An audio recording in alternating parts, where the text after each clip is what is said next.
Microphone check.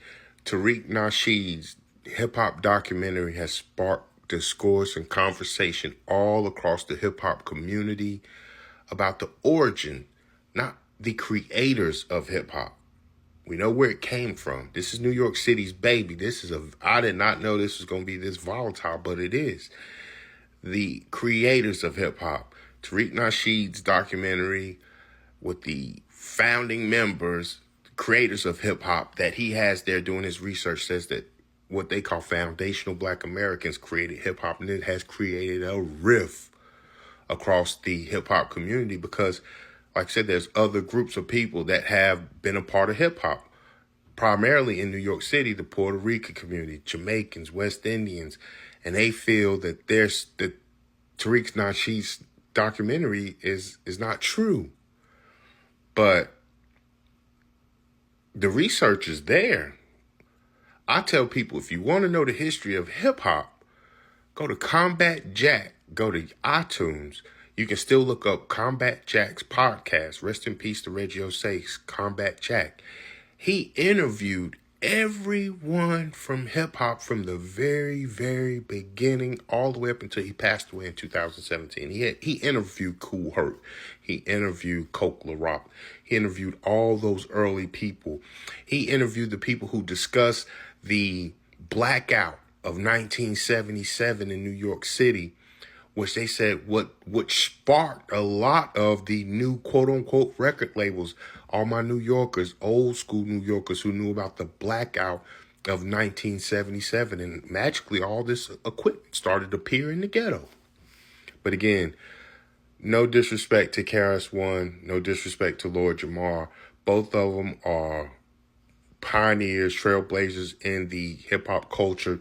And the thing with KRS-One is that he has this video and he's circulating where he's talking about how hip-hop wouldn't be where it is without the Puerto Ricans.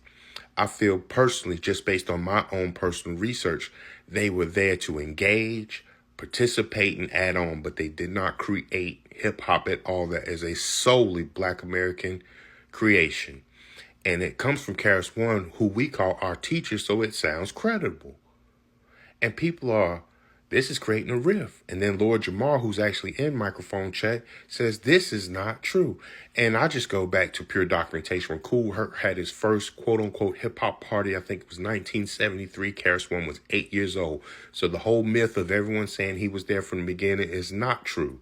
He was 8 years old when they had the first party. That was in 73. He was not there from the beginning. He was 8 years old. So KRS-One is he's a legend, no doubt about it. But no one wants to say that Black people in America created hip-hop. Everyone wants to lag on. See, it's cool when Fat Joe and everybody else gets to start to twist the narrative and say it's 50-50 and all of this and all of that. See, it's cool when they want to twist the narrative to put themselves in the forefront as creators, but it's divisive when we're saying, no, we created it. Comment below. What's your thoughts? Some people don't even care, man. They just enjoy the culture. But hey, Black people just stake and claim to something we created. I mean, there's tons of things that we've created and others have tried to take it from. And my last point about being engaged and participating and adding on to a culture. Prime example, if you have a recipe with a seasoning, a seasoning. Use a seasoning that you use for beef. You give it to your neighbor. He uses that seasoning for chicken. Did your neighbor create the seasoning, or did he just engage, participate, and add on? Other people engaged, participated, and added on, but they did not create hip-hop. We're not saying that Puerto Ricans and Dominicans and West Indians and Jamaicans didn't engage in hip hop and participate and add on. We're saying that they didn't create it.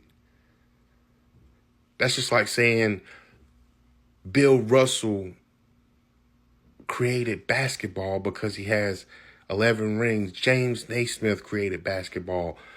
Everybody else just engaged, participated, and added on after then. Comment below.